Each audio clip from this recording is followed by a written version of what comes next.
My YouTube channel. दोस्तों कैसे हैं आप सब? उम्मीद करती हूँ बहुत बढ़िया होंगे, मजे में होंगे। मैं भी बिल्कुल बढ़िया हूँ।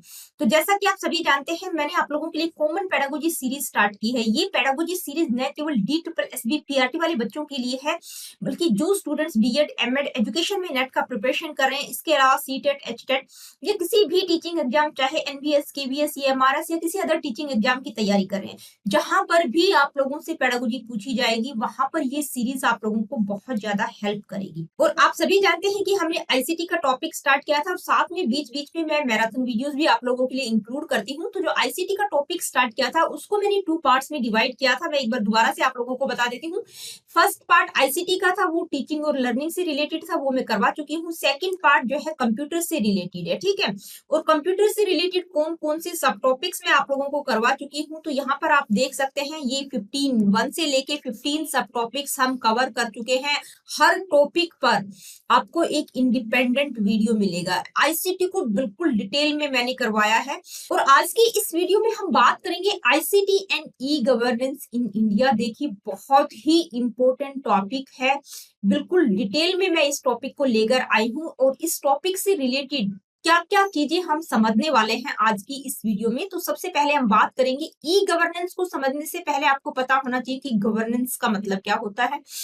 उसके बाद ई गवर्नेंस ऑब्जेक्टिव्स क्या रहेंगे, ई गवर्नेंस के पिलर्स क्या रहेंगे, ई गवर्नेंस के steps of e governance, types of government interaction in e governance, यानी कि सरकारी सहभागिता के प्रकार क्या रहेंगे, यानी कि गवर्नमेंट किस तरह से इंटरेक्ट करती है ई गवर्नेंस के द्वारा, ठीक है। Major e governance initiatives in India. तो देखिए ई गवर्नेंस को समझे उससे पहले एक बार हमें पता होना चाहिए कि भी गवर्नेंस का मतलब क्या होता है। गवर्नेंस का मतलब होता है शासन, यानी कि शासन किस तरह से चलाया जाता है। तो गवर्नेंस का मतलब है कि भी चीजों को किस तरह से किया जाता है, काम किस तरह से किया जाता है, गवर्नमेंट के द्वारा चीजें किस तरह से मैनेज की जाती है। तो गवर्नेंस का मतलब है processes, systems and structures through which decisions are made and authority is exercised in organisations and societies. यानी कि गवर्नमेंट किस तरह से काम करती है, उस प्रक्रिया को, उस सिस्टम को, उस स्ट्रक्चर को हम क्या कहते हैं, गवर्नेंस कहते हैं। सरकारी कामकाज किस तरह से किए जाते हैं, उस प्रक्रिया को हम कहते हैं गवर्नेंस। यानी कि जो अधिकार है, जो कानून वगैरह है या जो भी डिसीजंस लिए जाते हैं गवर्नमेंट के द्वारा, उनको अलग अलग ऑर्गेनाइजेशन, सोसाइटीज में किस तरह से लागू किया जाता है, उस प्रोसेस को हम कहते हैं गवर्नेंस, ठीक है। अब हम बात करेंगे ई गवर्नेंस की। तो देखिए ई गवर्नेंस का मतलब क्या है। ई और गवर्नेंस 2 शब्दों के मेल से बना है ये शब्द। ई का मतलब क्या है, इलेक्ट्रॉनिक, और गवर्नेंस का मतलब क्या है, शासन, ठीक है। यानी कि शासन कार्य किस तरह से किए जा रहे हैं, इलेक्ट्रॉनिक तरीके से, यानी कि आईसीटी के इक्विपमेंट्स का प्रयोग करके गवर्नेंस को संचालित करना, यानी कि शासन का संचालन करना। यानी कि सरकार जो भी सेवाएं प्रदान कर रही है उसमें आईसीटी के इक्विपमेंट्स का यूज करना, इंटरनेट के द्वारा लोगों तक वो सेवाएं पहुंचाना, उसको हम क्या कहते हैं, ई गवर्नेंस। आज की डेट में ई गवर्नेंस के द्वारा हम बहुत तरह की सर्विसेज को एंजॉय करते हैं। देखिए पहले क्या होता था, फॉर्म अगर आपको कोई भरना होता था तो आप क्या करते थे, मार्केट जाकर खरीद कर लाते थे, फिर आप उसको फिलअप करके सबमिट करके आते थे। लेकिन आजकल आप ऑनलाइन फी भर सकते हो, ऑनलाइन फॉर्म भर सकते हो, ऑनलाइन पेमेंट कर सकते हो, यानी कि जो भी काम है वो सभी के सभी काम आप ऑनलाइन कर सकते हो। तो ये क्या है, ये ई गवर्नेंस। अब यहाँ पर आपको बताना चाहूंगी कि कई बार ई गवर्नेंस की जगह स्मार्ट गवर्नेंस शब्द का भी प्रयोग किया जाता है। तो स्मार्ट गवर्नेंस, तो यहाँ पर आपको स्मार्ट की फुल फॉर्म पता होना चाहिए। स्मार्ट का मतलब सुंदरता से नहीं है, स्मार्ट का मतलब है S for simple, M for moral, A for accountable, R for responsive और टी फॉर ट्रांसपेरेंट। यानी कि सरकार किस तरह की होनी चाहिए, सिंपल, मोरल, अकाउंटेबल, रिस्पॉन्सिव और ट्रांसपेरेंट होनी चाहिए, ठीक है। अब ई गवर्नेंस का मुख्य उद्देश्य यानी कि एम क्या है, यानी कि गवर्नमेंट जो भी कार्य करती है, जो गवर्नमेंट ऑपरेशंस हैं, जो गवर्नमेंट जो भी कार्य करती है वो एफिशिएंट तरीके से हो, ट्रांसपेरेंट हो और पब्लिक के लिए वो एक्सेसिबल हो, यानी कि डिजिटल माध्यमों का प्रयोग करके पब्लिक उनको इजीली एक्सेस कर। देखिए अब ई गवर्नेंस में मुख्य रूप से 3 चीजें शामिल होती हैं, ई एडमिनिस्ट्रेशन, ई सर्विसेज और ई डेमोक्रेसी। ई एडमिनिस्ट्रेशन का मतलब है कि जितना भी प्रशासनिक कार्य है, यानी कि जितना भी एडमिनिस्ट्रेटिव वर्क है उसमें इंटरनेट का यूज करना, यानी कि जितने भी एडमिनिस्ट्रेटिव कार्य वगैरह होते हैं गवर्नमेंट के, उनमें इंटरनेट का यूज करना ताकि फाइल्स वगैरह को इजिली एक्सेस किया जा सके। ई सर्विसेज का मतलब है कि गवर्नमेंट टाइम टू टाइम लोगों को बहुत सारी सर्विसेज प्रोवाइड करती है, तो उनको जो है लोगों तक पहुंचाना। ई डेमोक्रेसी का मतलब है लोकतंत्र को बढ़ावा देने के लिए जरूरी है कि भाई लोगों को नॉलेज हो, लोगों को इंफॉर्मेशन हो, लोगों को पता हो अपने अधिकारों के बारे में। जब लोग अपनी बारे में इन सारी चीजों को जानेंगे तो वो क्या है, ई डेमोक्रेसी है। तो यहाँ पर मैं उम्मीद कर सकती हूँ कि गवर्नेंस का मतलब क्या होता है और ई गवर्नेंस का मतलब क्या होता है आप लोगों को समझ आ गया होगा।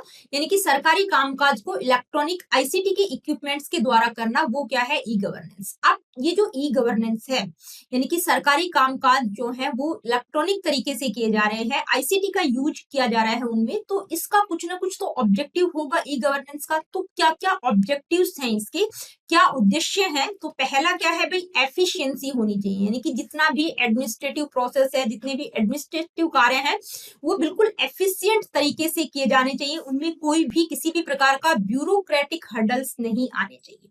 दूसरा क्या उद्देश्य है, ट्रांसपेरेंसी होनी चाहिए, यानी कि गवर्नमेंट जो भी सिटीजन्स के लिए इंफॉर्मेशन प्रोवाइड करती है वो ट्रांसपेरेंसी के साथ लोगों तक पहुंचे, यानी कि वो चीज ट्रांसपेरेंट होनी चाहिए। सिटीजन्स और गवर्नमेंट के बीच में कोई भी मतलब पर्दा नहीं होना चाहिए। पहले क्या होता था कि गवर्नमेंट कुछ बताती है, लोगों तक कुछ इंफॉर्मेशन पहुंचती थी। तो जब ई गवर्नेंस के द्वारा क्या होता है, जो भी गवर्नमेंट चीजें प्रोवाइड करती है वो बिल्कुल ट्रांसपेरेंट होती हैं, ठीक है। सिटीजन क्या करते हैं, उस इंफॉर्मेशन को इजीली एक्सेस कर सकते हैं। इसके बाद है एक्सेसिबिलिटी, यानी कि गवर्नमेंट जो भी सर्विसेज इंफॉर्मेशन प्रोवाइड करवाती है वो वाइडर ऑडियंस तक पहुंचनी चाहिए, ज्यादा से ज्यादा लोगों तक वो इंफॉर्मेशन पहुंचनी चाहिए। इसके बाद है सिटीजन इंगेजमेंट। देखिए पहले जब चीजें ऑफलाइन होती थी तो लोगों तक चीजें पहुंच नहीं पाती थी, ठीक है। तो आज की डेट में क्या है कि सिटीजन्स का भी इन्वॉल्वमेंट होना चाहिए। ई गवर्नेंस क्या कहती है कि सिटीजन्स को भी इंगेज किया जाना चाहिए। जो भी डिसीजन या प्रोसेस बनाए जाते हैं, जो भी प्रक्रिया लागू की जाती हैं, पॉलिसीज का निर्माण किया जाता है, पॉलिसी फॉर्मुलेशन किया जाता है, तो वहां पर सिटीजन्स का भी इंगेजमेंट होना चाहिए, उनका भी रोल होना चाहिए। इसके बाद है इनोवेशन। इनोवेशन का मतलब embrace new technologies for improvement. भाई अब टेक्नोलॉजी का हम प्रयोग कर रहे हैं तो एक बंदी बनाई परिपाटी पर हम नहीं चल सकते, उसमें कुछ ना कुछ हर टाइम इनोवेशन किए जाने चाहिए। और जो भी इनोवेशन की वो पब्लिक सेक्टर में उनको कल्टीवेट किया जाना चाहिए, बढ़ावा दिया जाना चाहिए। इसके बाद है कॉस्ट इफेक्टिवनेस। भाई जो रिसोर्सेज हैं उनको यूटिलाइज किया जाना चाहिए, ऑपरेशनल कॉस्ट क्या होना चाहिए, मिनिमाइज होना चाहिए।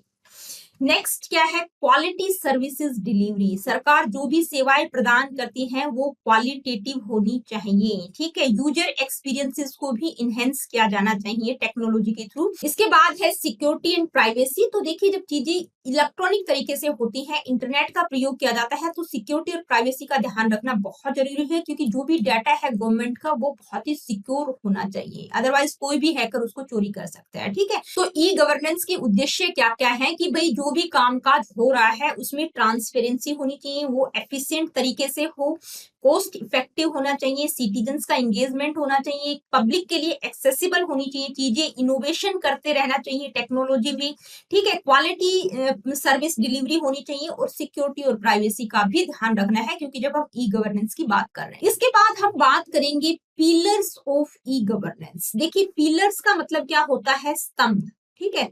यानी कि ये जो ई गवर्नेंस है ये कैसे बनाएंगे, किस चीज पर ये टिका हुआ है। जैसे जब मकान बनाते हैं तो वो पिलर्स पर टिका होता है, ठीक है। तो ई गवर्नेंस के पिलर्स कौन कौन से हैं, यानी कि किस तरह से ई गवर्नेंस बनाएंगे, किस किस की रिक्वायरमेंट होगी। तो मुख्य रूप से 4 पिलर्स होते हैं ई गवर्नेंस के। कौन कौन से, पीपल, प्रोसेस, टेक्नोलॉजी और रिसोर्सेस। यानी कि लोग, सबसे इंपॉर्टेंट क्या है, लोग, जिनके लिए ई गवर्नेंस तैयार किया जा रहा है, और लोग ही ई गवर्नेंस को मिलकर तैयार करेंगे।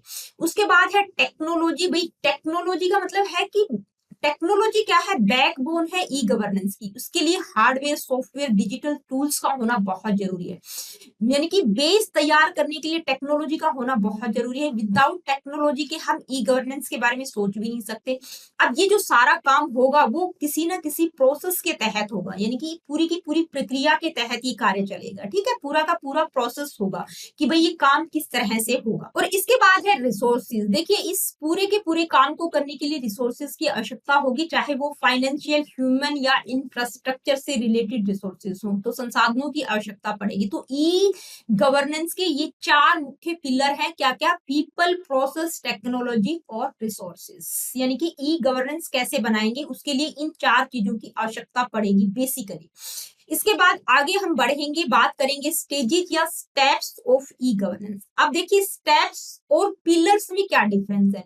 पिलर्स का मतलब है कि भाई आप ई गवर्नेंस कैसे बनाएंगे, जो बेसिक चीजें, बेसिक रिक्वायरमेंट क्या क्या होगी। और स्टेप्स या स्टेजेस का मतलब है कि ई गवर्नेंस को आप आगे किस तरह से ले जाएंगे, ठीक है, किस तरह से आगे इसको बढ़ाएंगे। तो स्टेप्स की जब हम बात करते हैं या स्टेजेस की हम बात करते हैं, तो ई गवर्नेंस के मुख्य रूप से ये 4 स्टेप हैं, ठीक है। कौन कौन से? कंप्यूटराइजेशन, नेटवर्किंग, ऑनलाइन प्रेजेंस और ऑनलाइन इंटरेक्टिविटी। मतलब बेसिक स्टेप्स की हम बात करें।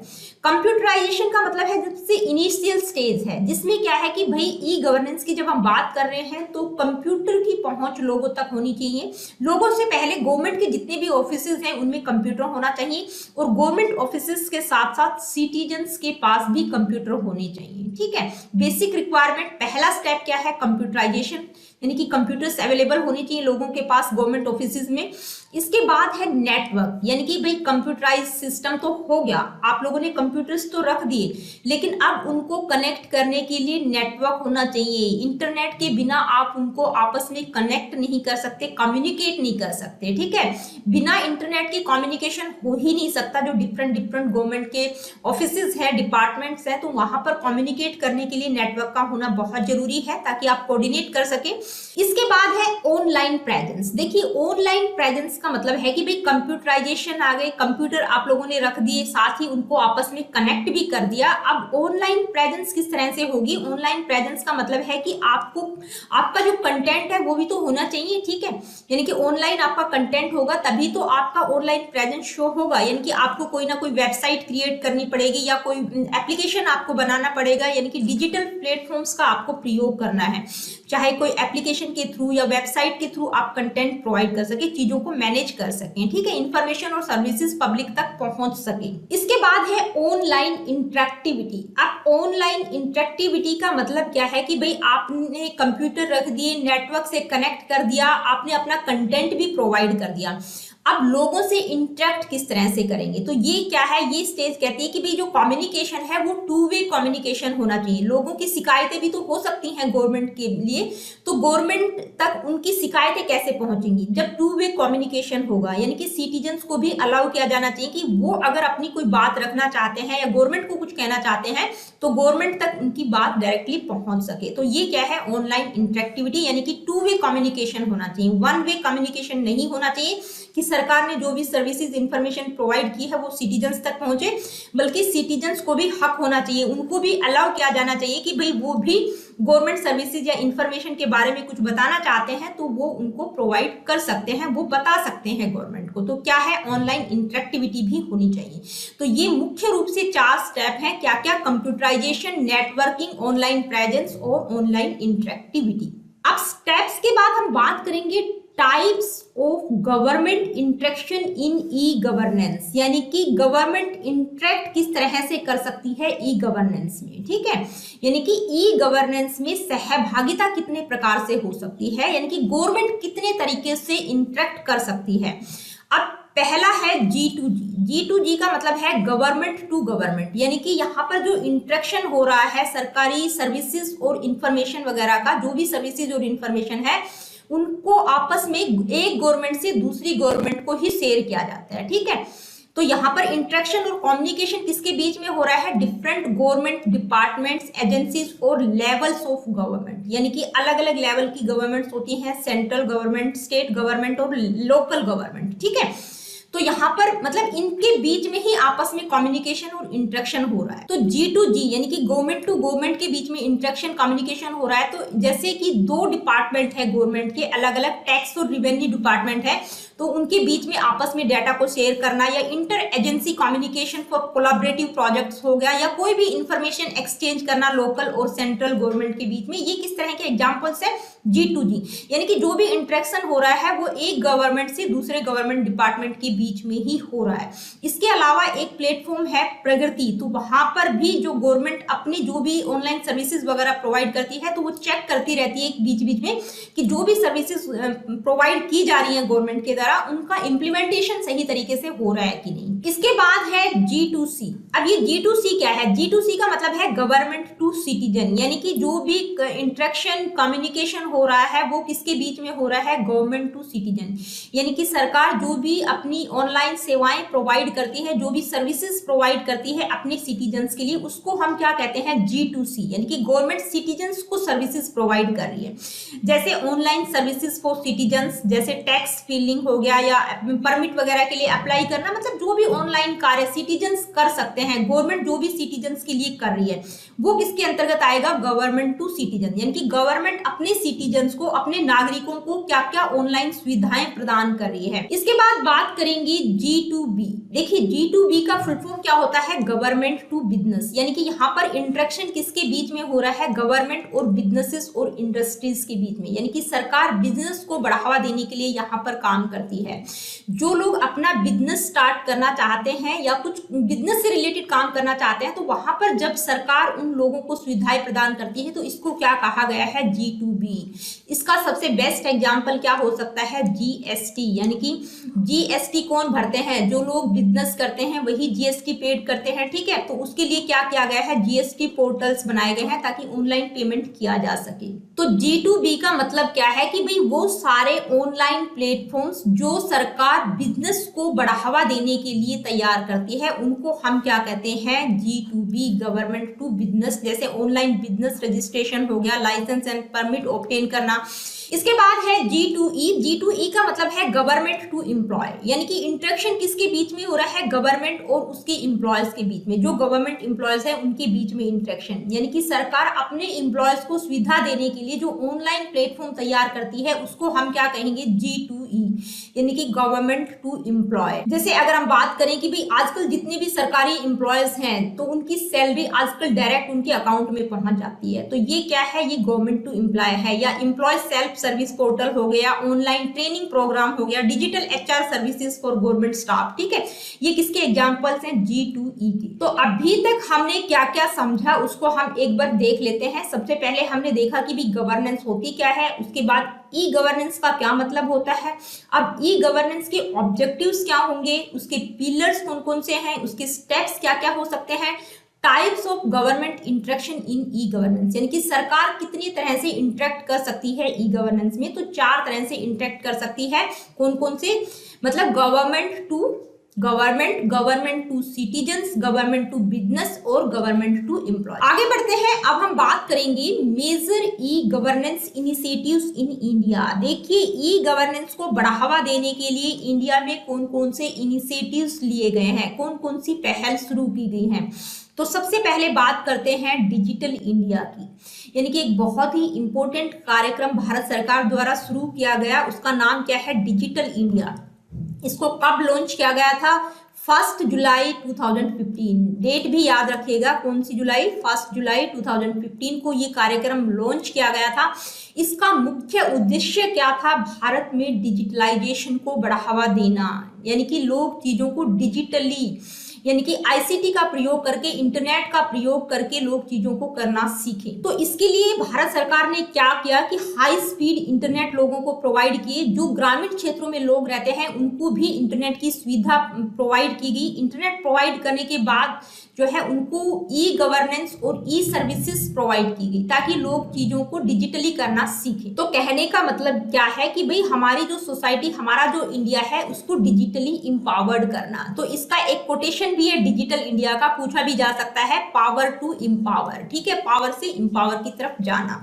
अब इसके जो है मुख्य रूप से 9 पिलर्स हैं डिजिटल इंडिया के। बहुत बार आप लोगों से पूछा जा चुका है और पूछा भी जा सकता है, और इनमें से किसी एक पिलर के बारे में भी आपसे पूछा जा सकता है। भी क्वेश्चन पूछा जा सकता है कि डिजिटल इंडिया कार्यक्रम जो 1 जुलाई 2015 को शुरू किया गया था, उसके कितने पिलर्स हैं, कितने स्तंभ हैं? तो कितने हैं? 9 पिलर्स हैं। ठीक है, कौन कौन से हैं? Broadband highways.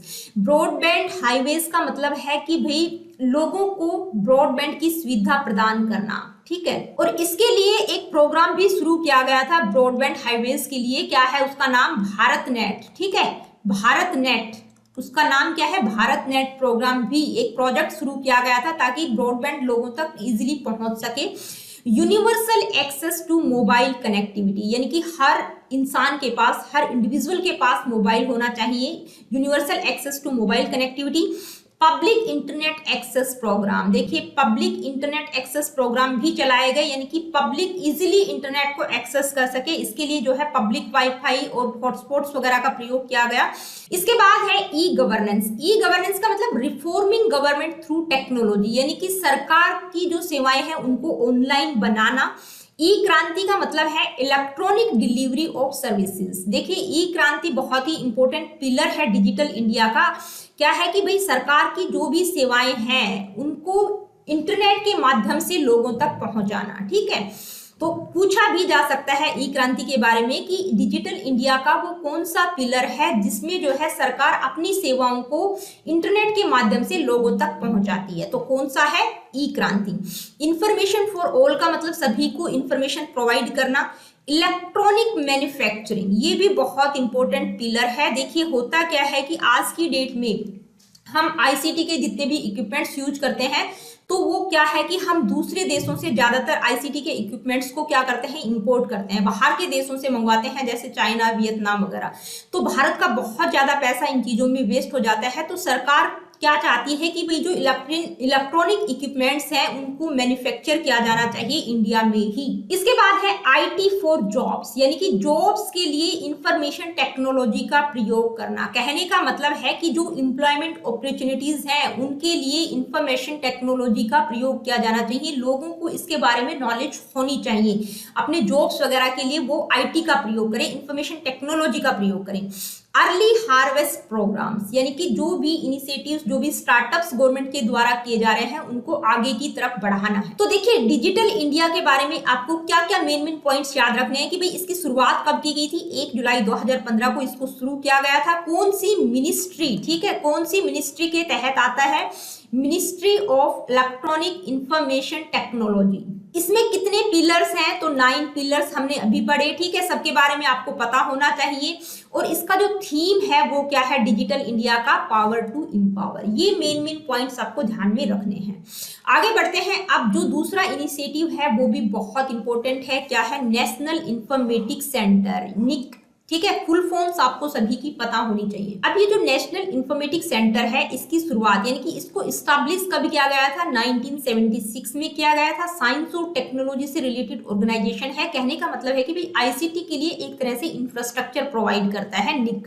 ठीक है, अर्थात भारत सरकार के लिए ई गवर्नेंस के जो भी कार्य होते हैं वो सारे के सारे कौन करता है? ये सेंटर करता है, नेशनल इंफॉर्मेटिक्स सेंटर करता है। ठीक है, ई गवर्नेंस के भारत सरकार के जितने भी कार्य होते हैं वो कौन करता है? नेशनल इंफॉर्मेटिक्स सेंटर करता है। क्या क्या करता है? इसका रोल क्या है? मतलब निक क्या करता है? कोई भी डिजाइन तैयार करना, उसको डेवलप करना, उसको इम्प्लीमेंट करना, और जो अलग अलग वेरियस गवर्नमेंट डिपार्टमेंट्स हैं उनमें इंफॉर्मेशन और टेक्नोलॉजी का सपोर्ट प्रोवाइड करना। ठीक है, यानी कि ई गवर्नेंस के जितने भी कार्य हैं भारत सरकार के वो सारे के सारे कौन करता है? नेशनल इंफॉर्मेटिक्स सेंटर निक करता है। और देखिए यहाँ पर एक बात और बताना चाहूंगी कि देखिए एक निक नेट नाम का प्रोजेक्ट भी शुरू किया गया है। निक नेट का मतलब है कि भी भारत में जितने भी जिले हैं उनको आपस में जोड़ने के लिए ये प्रोजेक्ट स्टार्ट किया गया है। कौन सा? निक नेट। ठीक है, तो नेशनल इंफॉर्मेटिक्स सेंटर के बारे में जो मेन पॉइंट्स आपको याद रखने हैं, इसकी शुरुआत 1976 में की गई थी। मिनिस्ट्री की अगर हम बात करें तो कौन सी मिनिस्ट्री के तहत आता है? Electronics and information technology. ठीक है, क्या करता है, इंफ्रास्ट्रक्चर प्रोवाइड करता है ई गवर्नेंस के लिए। गवर्नमेंट के जितने भी ई गवर्नेंस से रिलेटेड कार्य हैं उनके लिए एक तरह से इंफ्रास्ट्रक्चर प्रोवाइड करता है। कौन सा कार्यक्रम चलाया गया है, तो निक नेट नाम का प्रोजेक्ट चलाया गया है जिलों को आपस में जोड़ने के लिए। इंडिया के जितने भी जिले हैं उनको आपस में जोड़ने के लिए निक नेट नाम का प्रोजेक्ट चलाया गया है। आगे बढ़ जाते हैं, इसके बाद हम बात करेंगे national digital literacy mission, NDLM। ठीक है, NDLM की फुल फॉर्म भी आपसे पूछी जा सकती है, क्या है, नेशनल डिजिटल लिटरेसी मिशन। अब ये जो NDLM मिशन है ये कब लॉन्च किया गया था, इसको लॉन्च किया गया था 2020 में। डिजिटल इंडिया का ही एक इनिशिएटिव है ये भी NDLM। इसका मेन मुख्य उद्देश्य क्या था कि make 1 person in every family digitally literate, यानी कि हर घर ई साक्षर। इसका थीम क्या है, हर घर ई साक्षर। ये आपको याद रखना है, हर घर ई साक्षर का मतलब है कि भाई हर फैमिली में कम से कम एक व्यक्ति ऐसा होना चाहिए जिसको कंप्यूटर की नॉलेज हो, जो डिजिटली लिटरेट हो। इसका रोल क्या है, क्या करता है, ये provide digital literacy training to citizens, यानी कि लोगों को डिजिटल ट्रेनिंग प्रोवाइड करने के लिए इसको बनाया गया है कि लोगों को बेसिक कंप्यूटर की नॉलेज और इंटरनेट को किस तरह से यूज करना है इसके बारे में नॉलेज प्रोवाइड करना। इसके बाद बात करेंगे नेशनल ई गवर्नेंस प्लान। इसको हम शॉर्ट में क्या कहते हैं, NEGP। तो ये फुल फॉर्म आप सभी की याद रखना है। NEGP की फुल फॉर्म है नेशनल ई गवर्नेंस प्लान। कब लॉन्च किया गया था, 2006 में। डेट भी याद रखना, 18 मई। ठीक है, 18 मई 2006 में इस प्रोग्राम को लॉन्च किया गया था। बहुत ही कॉम्प्रिहेंसिव प्लान था, किसके लिए, ट्रांसफॉर्मिंग गवर्नेंस यूजिंग IT, यानी कि जो हमारे जो देश के लोग हैं वो IT का यूज करना सीखे, इंफॉर्मेशन टेक्नोलॉजी का यूज करना सीखे। कहने का मतलब है कि देश में डिजिटलाइजेशन को बढ़ावा देना, हमारे देश को एक डिजिटल कंट्री के रूप में तब्दील करना, इसका मेन मुख्य उद्देश्य था। तो ये NEGP जो प्रोग्राम है इसका मेन मुख्य उद्देश्य क्या था कि यानी कि सरकार की जो सुविधाएं हैं वो ऑनलाइन लोगों तक पहुंचाना। ठीक है, ऑनलाइन चीजों को यूज करना लोग सीखे। इसका थीम क्या है, आप लोगों से पूछा जा सकता है, एक कदम आपकी और एक कदम आपके लिए। ठीक है, ये थीम हर एक का आप ध्यान में रखिएगा। तो ये जो प्रोग्राम है जब इसको स्टार्ट किया गया था तो इसमें जो है 26 मिशन मोड प्रोजेक्ट्स उस टाइम पर शामिल थे। जब शुरू किया गया था मिशन मोड प्रोजेक्ट थे, लेकिन आज की डेट में इसमें जो है 31, यानी कि इसमें 25 में 5 और ऐड कर दिए गए हैं, 31 मिशन मोड प्रोजेक्ट्स हैं। मिशन मोड प्रोजेक्ट्स का मतलब क्या होता है कि भाई सरकार जो भी चीजें प्रोवाइड करती है उनके बारे में उनको डिफाइन करना कि वो कब लागू होंगी, कौन सी चीज का क्या टाइम पीरियड है, उन चीजों को डिफाइन करना मिशन मोड प्रोजेक्ट्स का मतलब है। तो इसमें कितने मिशन मोड प्रोजेक्ट्स हैं आज की डेट में, 31 मिशन मोड प्रोजेक्ट्स हैं। तो ये जो NEGP प्रोजेक्ट है इसके कंपोनेंट्स क्या क्या है, इसमें कौन कौन से प्रोजेक्ट्स को इंक्लूड किया गया है, common service centres. Common service centres का मतलब है कि भाई सरकार ने जो भी सुविधाएं प्रदान की है वो लोगों तक पहुंचाना। स्टेट डाटा सेंटर्स का मतलब है स्टेट क्या क्या सर्विस प्रोवाइड कर रही है उसको इंटरनेट के माध्यम से लोगों तक पहुंचाना। ठीक है, आगे बढ़ते हैं। अब हम बात करेंगे नेक्स्ट इनिशिएटिव की, वो क्या है, नेशनल नॉलेज नेटवर्क, जिसको शॉर्ट में हम NKN कहेंगे। NKN की फुल फॉर्म क्या होती है, नेशनल नॉलेज नेटवर्क। अब इस प्रोजेक्ट का मतलब क्या है, इसको लॉन्च कब किया गया था, 2010 में किया गया था। ये क्या है, ये NKN क्या है, यानी कि भारत में जितने भी एजुकेशनल इंस्टीट्यूट और रिसर्च वगैरह से रिलेटेड कार्य होते हैं उनको आपस में जोड़ना, उनको हाई स्पीड इंटरनेट प्रोवाइड करना, हाई स्पीड इंटरनेट कनेक्टिविटी उनको प्रोवाइड करना। क्यों करना, ताकि किसको फैसिलिटेट किया जा सके, कोलैबोरेशन एंड रिसोर्स शेयरिंग को, यानी कि जितने भी एजुकेशनल और रिसर्च इंस्टीट्यूट्स हैं वो कोलैबोरेट कर सकें। ठीक है, आपस में रिसोर्सेज को शेयर कर सकें। तो ये प्रोजेक्ट इसलिए शुरू किया गया था। आगे बढ़ते हैं, इसके बाद जो नेक्स्ट इनिशिएटिव है वो क्या है, web portals and mobile apps. देखिए, numerous web portals and mobile apps have been launched to provide easy access to government services and information. अब किसी एक पर्टिकुलर मोबाइल ऐप के बारे में या वेब पोर्टल के बारे में हम यहाँ बात नहीं कर सकते, क्योंकि बहुत सारे न्यूमरस वेब पोर्टल्स और मोबाइल ऐप लॉन्च किए गए सरकार के द्वारा, ताकि गवर्नमेंट्स की जो भी सर्विसेज और इंफॉर्मेशन है इजीली लोग उनको एक्सेस कर सकें। एग्जाम्पल के तौर पर जैसे MyGov हो गया, eGov ऐप स्टोर हो गया, डिजी लॉकर हो गया, उमंग हो गया। तो ये क्या है, ये गवर्नमेंट के वेब पोर्टल्स और मोबाइल ऐप्स हैं। अब यहाँ पर अगर हम डिजी लॉकर की बात करें तो ये क्या है, ये एक ऐसा वेब पोर्टल है जहां पर आप डिजिटली अपने जो डॉक्यूमेंट्स हैं उनको डिजिटली स्टोर करवा सकते हैं। उमंग एक तो फुल फॉर्म ही आप लोगों से पूछी जा सकती है, बहुत ही इंपॉर्टेंट है उमंग। फुल फॉर्म क्या है, unified mobile application for new age governance, ठीक है, इसकी फुल फॉर्म आपको पता होना चाहिए। तो उमंग क्या है, ये एक मल्टीलिंगुअल मोबाइल ऐप है जिसके द्वारा आप सेंटर और स्टेट गवर्नमेंट की सर्विसेज को एक्सेस कर सकते हैं। जैसे कोई बिल आपको पे करना है या रेलवे टिकट वगैरह बनवानी है तो उसके लिए आप इस एप्लीकेशन को यूज कर सकते हैं। इसके अलावा माई GOV है जहां पर गवर्नमेंट जितनी भी सर्विसेज प्रोवाइड करती है उनके बारे में आपको नॉलेज मिल सकती है, और eGOV का एक ऐप स्टोर भी है, ठीक है। तो बहुत तरह के वेब पोर्टल्स और मोबाइल ऐप हैं। आगे बढ़ते हैं, अब हम बात करेंगे ई एजुकेशन एंड ई हेल्थ की। तो ये भी एक मेजर इनिशिएटिव गवर्नमेंट के द्वारा लिया गया है, यानी कि मेडिकल फील्ड में और एजुकेशन के फील्ड में भी आप चीजों को ऑनलाइन एक्सेस कर सकते हैं, यानी कि ICT sports education and health care initiatives. बहुत तरह के ई लर्निंग प्लेटफॉर्म्स प्रोवाइड किए गए हैं गवर्नमेंट के द्वारा। इसके अलावा हेल्थ सर्विसेज को इम्प्रूव करने के लिए टेली मेडिसिन सर्विसेज प्रोवाइड की गई हैं, ठीक है। तो ई लर्निंग प्लेटफॉर्म्स और टेली मेडिसिन सर्विसेज क्या करती हैं, एजुकेशन और मेडिकल केयर को इंप्रूव करती हैं ताकि लोग उन चीजों को इजीली एक्सेस कर सकें। अगर हॉस्पिटल के फील्ड में अगर हम बात करें, यानी कि मेडिकल के फील्ड में हम बात करें, तो ई संजीवनी एक ऐसा प्लेटफॉर्म है जो टेली मेडिसिन सर्विसेज प्रोवाइड करता है, यानी कि connecting patients with health care providers. जो हेल्थ केयर प्रोवाइडर्स हैं उनको पेशेंट्स से कनेक्ट करने का एक सीधा तरीका है, ई संजीवनी के द्वारा आप कनेक्ट कर सकते हैं। कोई भी नॉलेज पाना चाहते हैं टेली मेडिसिन सर्विसेज से रिलेटेड, वो आपको वहां पर मिल जाएगी। इसके अलावा स्वयं क्या है, ये स्वयं क्या है, study webs of active learning for young aspiring minds, ठीक है। इसके अलावा ई पाठशाला है और क्या है, दीक्षा है। ये ई लर्निंग प्लेटफॉर्म्स गवर्नमेंट के द्वारा प्रोवाइड किए गए हैं। तो स्वयं का है, गवर्नमेंट का इनिशिएटिव है जो free high quality education provide करता है थ्रू ऑनलाइन कोर्सेज, ठीक है, यानी कि ऑनलाइन हाई क्वालिटी की एजुकेशन प्रोवाइड करने का एक प्लेटफॉर्म है, ई लर्निंग प्लेटफॉर्म है। इसके अलावा ई पाठशाला है जहां पर आपको NCERT वगैरह की बुक्स भी मिल जाएंगी। दीक्षा है, तो ये क्या है, ये गवर्नमेंट के द्वारा इनिशिएटिव्स लिए गए हैं ई लर्निंग प्लेटफॉर्म्स को इंप्रूव करने के लिए, ई लर्निंग को इंप्रूव करने के लिए, ठीक है। ICT का किस तरह से यूज कर सकते हैं, यानी कि जो बच्चे दूर दराज के क्षेत्रों में रहते हैं, घर बैठकर कुछ पाना चाहते हैं जो उनको नहीं मिल पाता, तो वो क्या कर सकते हैं, इन प्लेटफॉर्म्स का प्रयोग कर सकते हैं। इसके बाद आगे बढ़ते हैं, हम बात करेंगे digital payments and financial inclusion, यानी कि आप अगर कुछ पेमेंट करना चाहते हैं तो आजकल आप लोगों को बैंक में जाने की जरूरत नहीं है। यहाँ पर भी ये भी एक मेजर इनिशिएटिव है गवर्नमेंट का। तो बहुत तरह के ऑनलाइन पेमेंट के ऐप हैं, यानी कि हर बैंक आज की डेट में ऑनलाइन पेमेंट करने की सुविधा देता है, उसकी सर्विसेज आप ऑनलाइन एक्सेस कर सकते हैं, ठीक है। तो गवर्नमेंट का जो है क्या है, भीम का मतलब भारत इंटरफेस फॉर मनी, यानी कि भीम क्या है, एक मोबाइल ऐप है जिसके द्वारा आप safe secure quick digital payment कर सकते हो, ठीक है। डिजिटल पेमेंट की बात करने की हमें जरूरत ही नहीं है, एक रेहड़ी वाले से लेकर एक बिजनेसमैन, कहीं पर भी आप जाएंगे तो हर इंसान आज की डेट में डिजिटल पेमेंट करना जानता है, ठीक है। हर एक के पास अपना QR कोड भी होता है और UPI का प्रयोग करके भी लोग डिजिटल पेमेंट करते हैं। तो ये क्या है, डिजिटल पेमेंट और फाइनेंशियल इंक्लूजन है, यानी कि आपको कहीं इधर उधर भटकने की जरूरत नहीं है, आपको बैंकों के चक्कर काटने की जरूरत नहीं है, आप घर बैठे ही अपना जो भी पेमेंट वगैरह करना है, जो भी चीज परचेज करनी है, तो ऑनलाइन पेमेंट आप कर सकते हैं। आगे बढ़ते हैं, कुछ और मेजर प्रोजेक्ट्स को यहाँ हम देख लेते हैं, जैसे आधार हो गया, GST हो गया, प्रधानमंत्री जनधन योजना हो गया। देखिए बहुत सारे इनिशिएटिव्स गवर्नमेंट के द्वारा लिए गए हैं, यहाँ पर हमने कुछ मेन इनिशिएटिव्स को डिस्कस किया है, ठीक है।